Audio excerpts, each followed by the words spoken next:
Botany Bay is one of Australia's most historic and iconic sites for both European settlers and the Indigenous Australians. However, this pristine beauty that you see behind me may now be under threat. And at one point there was dredging going on for those three developments, and we'd see plumes in the bay and we wouldn't even know which development was responsible. Botany Bay has protected its dark underbelly through its natural beauty for locals and tourists alike.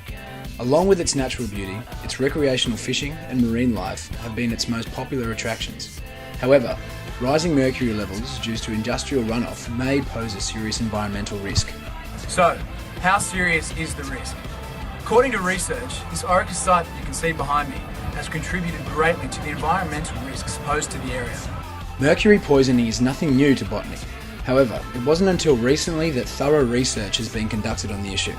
A recent review carried out by both independent researchers and Fairfax Media was aimed at outlining mercury levels within Orica's former chloralkali plant in Botany Bay.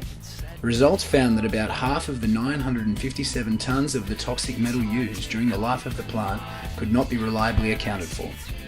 Mercury expert Andrew Helps, who was part of this research team, has questioned Orica's efforts to resolve the problem. There's Orica's own human health and environmental risk assessment that came out last year, which made the classic statement about you could have up to 6,700 milligrams to the kilogram of mercury in Port Botany and it would be protective of human health.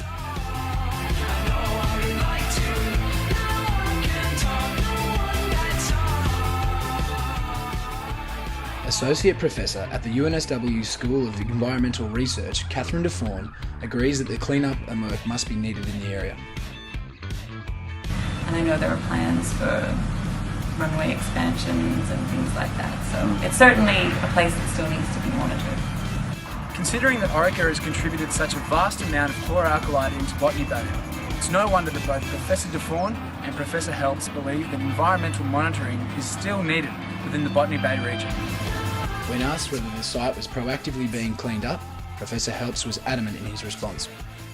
No, they're doing what they have to do, which is some fiddling around with the old chloralkali site, but there's still 4 other mercury contaminated parts of the site they've never addressed, and they won't address. As community support rises with the growing body of research, it is clear that rising mercury levels in the Botany Bay region will continue to pose a risk to the community.